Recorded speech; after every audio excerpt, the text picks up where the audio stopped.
Então, a visão que ele tem de dialética é bem diferente da visão do Hegel. Mas voltando aqui, o Hegel ele vai ressaltar que a realidade ela não é estática. A realidade ela é dinâmica e em seu movimento apresenta momentos que se contradizem, entre si, sem, no entanto, perderem a unidade do processo que leva a um crescente autoenriquecimento. E esse desenvolvimento que se faz através do embate, da superação de contradições, Hegel denominou dialética. E, como eu falei, esse termo já aparece com Platão na Antiguidade Grega, e nós vamos ter uma outra visão a respeito da dialética. Então, continuando, o Hegel ele concebe a realidade como um contínuo devir como transformação, mudança, na qual o momento prepara o outro, mas para que esse momento aconteça, o anterior tem de ser negado. É aí que entra o conceito de tese, antítese e síntese. Conceito esse também que o Karl Marx vai utilizar na sua filosofia. Então a gente tem o conceito de tese enquanto uma afirmação, antítese enquanto uma negação, e é a contradição da afirmação, e a síntese que surge dos opostos, é o novo que surge dos opostos. Mas olha só, isso basicamente é o movimento característico estrutural da realidade. É uma realidade tríade, E essa realidade tríade, para ele, é o que vai ser ali o grande elemento que vai causar as transformações. Então, por exemplo, você tem uma tese. A tese é a afirmação de alguma coisa, a afirmação de alguma ideologia. Você tem a contradição é a negação, é o oposto da afirmação. E desses dois embates antagônicos, desses dois embates muitas vezes polarizadores, nós vamos ter uma terceira via, que é a síntese. Só que para ele, isso mostra como a realidade ela é uma realidade que se transforma. Por quê? Você vai ter ali a tese, a antítese, né, ou antitese, assim, a gente pode chamar dessa forma também, e vai surgir uma nova coisa dali. Só que essa nova coisa, ela acaba se transformando também em uma tese, e vai surgir algo que vai negar, e vai surgir novamente uma síntese, que é o que vai... que é o novo que surge dos opostos, e assim vai, tudo se transformando. Então, a realidade é justamente isso. E a gente só consegue perceber essas coisas, é aí que entra o conceito de espírito, que o Hegel vai falar, quando a gente, primeiro, consegue se perceber como um ser consciente, consegue perceber que existe um mundo para além da nossa consciência, e quando a gente consegue entender essas duas coisas e voltar para si mesmo para ter uma visão muito mais profunda a respeito de nós enquanto seres e da realidade. Então, quando isso acontece, é o que ele vai chamar de espírito absoluto. Quando a gente consegue perceber o mundo, se perceber e perceber o mundo. Então, bem aqui no finalzinho do texto, ele diz assim: a realidade é a manifestação da razão ou espírito. O estado seria então a manifestação do espírito objetivo em seu desenvolvimento, uma esfera que concilia a universalidade humana com os interesses particulares dos indivíduos da sociedade civil. Sendo uma manifestação da razão, o Estado possui uma universalidade que está acima da soma dos interesses individuais. Conforme escreve Hegel, o Estado é a realidade efetiva da ideia ética.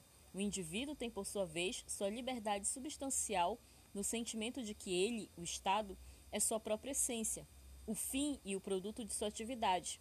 Por ser o Estado o espírito objetivo, o indivíduo só tem objetividade, verdade e ética, se torna parte dele. Isso aqui é uma citação do livro dele, Princípios da Filosofia do Direito. Então, basicamente, ele está dizendo o que é o Estado. O Estado é a realidade efetiva da ideia ética. O que é o indivíduo? O indivíduo tem, por sua vez, sua liberdade substancial no sentimento de que ele, o Estado, é sua própria essência, o fim e o produto de sua atividade. Pois bem, entendendo esse conceito, principalmente o conceito, gente, de tese, antítese e síntese, é essencial para entender aqui a filosofia do Marx, tá? E também os conceitos de materialismo histórico e dialético. Também vai ser essencial entender o que é dialética para o Hegel, para a gente compreender esses conceitos que ele vai trabalhar. Então, pois bem, nós temos aqui o assunto novo, que é Karl Marx, o materialismo dialético e histórico. O Marx, ele vai ser um dos filósofos assim mais conhecidos e bastante controversos dentro de vários campos do saber, como economia, filosofia, sociologia. Por quê? Porque ele foi tudo isso. Ele foi economista, ele foi sociólogo, inclusive com o Emile Durkheim e o Max Weber, ele é considerado um dos pais ali da sociologia, porque ele tenta entender a sociedade a partir de um ponto de vista científico.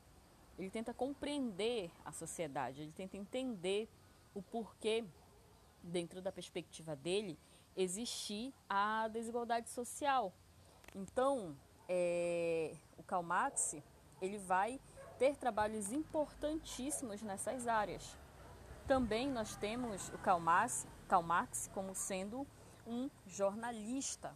Então, olha só, Karl Marx, ele nasceu em uma cidade chamada Trier.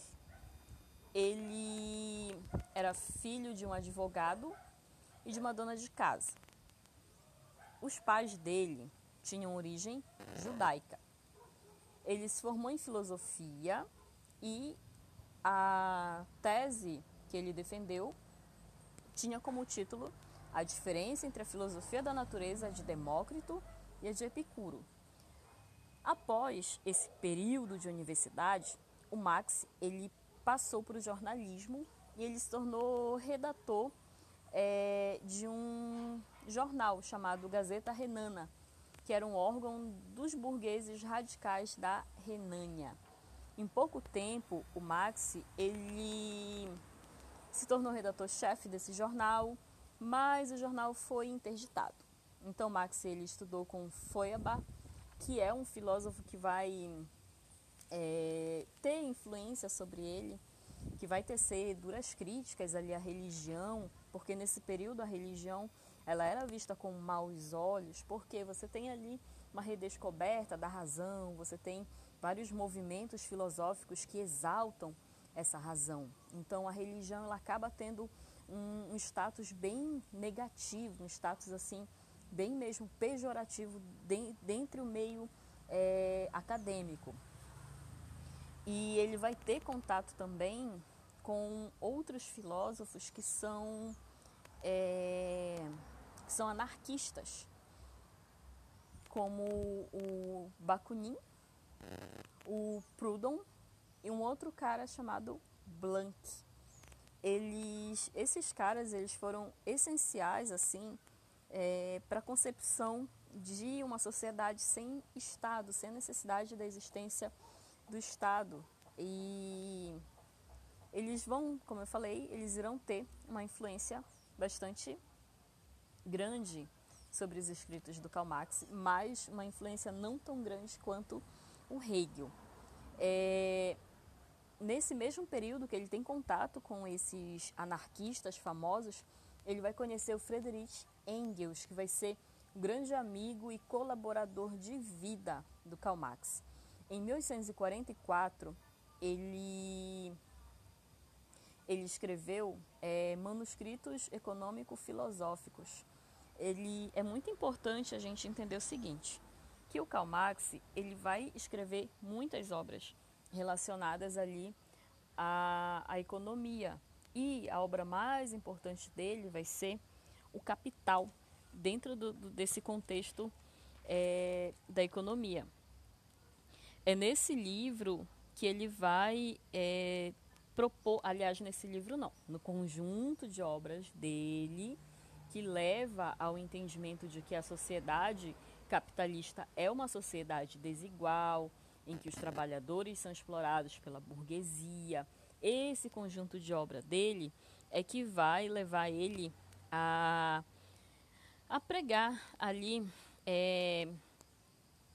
um socialismo científico. Ele vai desenvolver um socialismo científico. Por quê?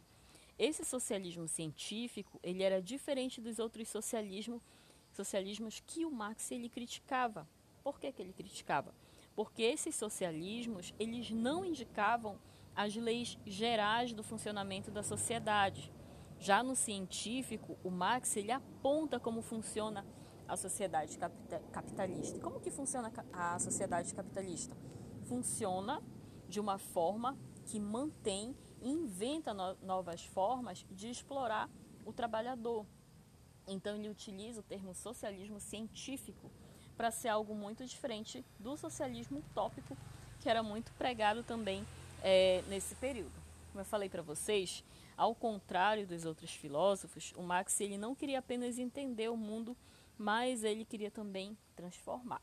Pegando esse gancho, eu vou falar sobre as principais, só citar mesmo as principais obras do Marx, que são o Manifesto do Partido Comunista, a Ideologia Alemã e o Capital. São essas obras, como eu falei anteriormente, ele vai desenvolver o socialismo científico. Pois bem, ele vai também, depois que ele escreveu os manuscritos econômico-filosóficos, que foram publicados, né, e tiveram grande repercussão, ele colaborou também com um jornal chamado Avante, que era um jornal de artesãos comunistas, que foi bastante difundido na Alemanha. E através dessa colaboração é que ele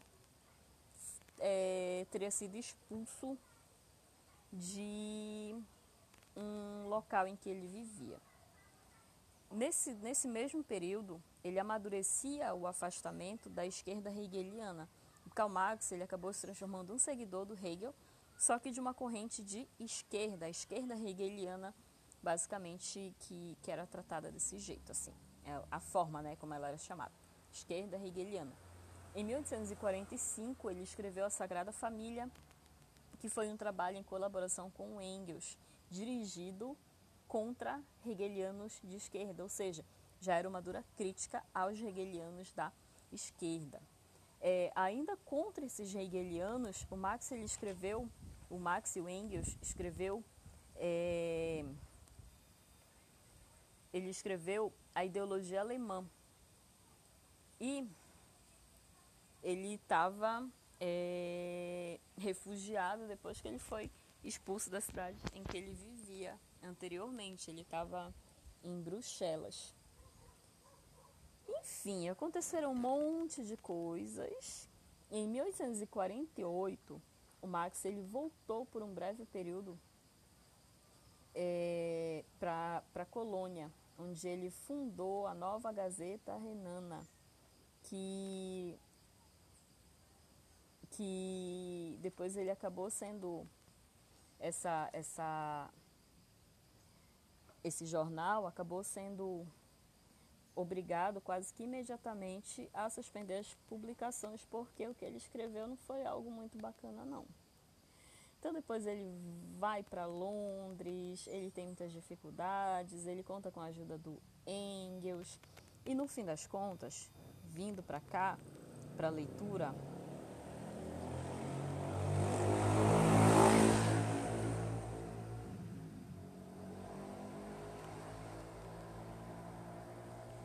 desculpa, gente, não sei se vocês ouviram, mas passou uma moto muito barulhenta aqui.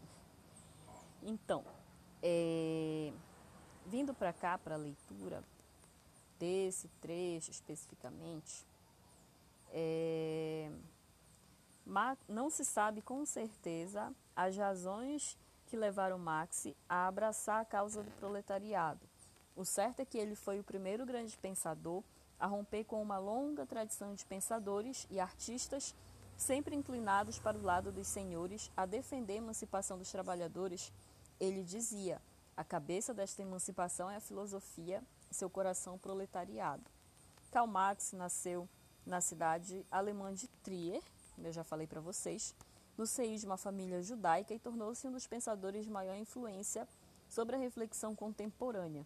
Como afirmou o pensador francês Raymond Aron, não sei como é que se pronuncia o nome dele, se a grandeza de um filósofo fosse medida pelos debates que suscitou, nenhum deles nos últimos séculos poderia se comparar ao Karl Marx, até mesmo porque até hoje ele é alvo de grandes debates. A grande questão é que a sociedade contemporânea é uma sociedade que pouco lê as obras, geralmente lê-se comentadores.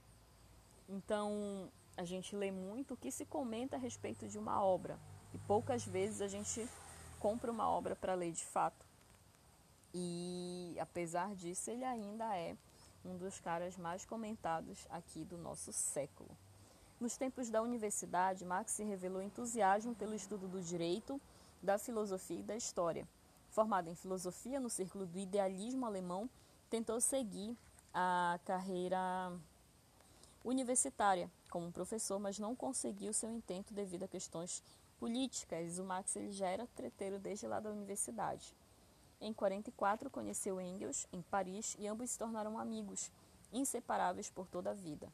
Em 1848, lançaram o célebre Manifesto Comunista, ou o Manifesto do Partido Comunista. Seguindo o lema de que a filosofia deve ser também prática, participaram juntos de diversas atividades políticas. Escreveram várias obras que lhes custaram duras perseguições dos governos constituídos. O conjunto de suas ideias foi depois interpretado e desenvolvido por outros pensadores, ficando conhecido como marxismo. O marxismo ele vai influenciar muitas correntes de pensamento. Lá na frente a gente vai estar estudando sobre indústria cultural, a gente vai estar estudando sobre a escola de Frankfurt. E a escola de Frankfurt ela foi bastante influenciada pelo pensamento do Karl Marx. Por quê? Basicamente, a escola de Frankfurt, com vários filósofos que vão compor ali a escola, eles irão tecer críticas à sociedade de massa, à sociedade de consumo, enfim, críticas que o Karl Marx ele já fazia nas suas obras. Vão falar sobre ideologia, o impacto que isso tem na nossa formação. Então, as teorias marxistas, elas são muito presentes, principalmente quando a gente vai falar a respeito dessas questões que eu comentei com vocês. Alienação, ideologia, trabalho alienado, a forma como a gente se relaciona muitas vezes. Ele já criticava a noção de que na sociedade capitalista as pessoas têm uma inversão muito grande de valores. O ter virou sinônimo de ser. Então, o que você tem diz quem você é. A quantidade de bens que você tem muitas vezes determina a posição social, determina o seu valor diante da sociedade, seu valor moral, digamos assim. Então, ele diz que o trabalhador assalariado ele virou apenas uma coisa, apenas alguém que pode vender sua força de trabalho. Então, novamente, as críticas que o Karl Marx faz dentro das suas obras são críticas bastante relevantes ainda hoje. Quando a gente para analisar que o trabalhador ele é constantemente explorado, que o trabalhador ele não tem tempo de pensar, não tem tempo de ter um lazer, que muitas vezes ele tem que escolher entre comprar comida ou sair no fim de semana. Então, tudo isso são questões relevantes para a nossa sociedade. Então, na próxima aula, eu dou continuidade, porque esse vídeo ele já tem 20 minutos. Eu acho que o outro que eu acabei cortando, ele ficou com uns 2, 3 minutos. Então, acho que dá o tempo da aula, tá bom? Então, na próxima aula a gente dá continuidade. Eu parei bem aqui.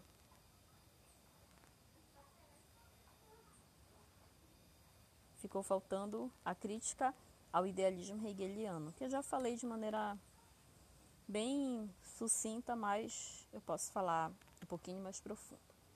Então é isso, gente. Tchau. Até a próxima.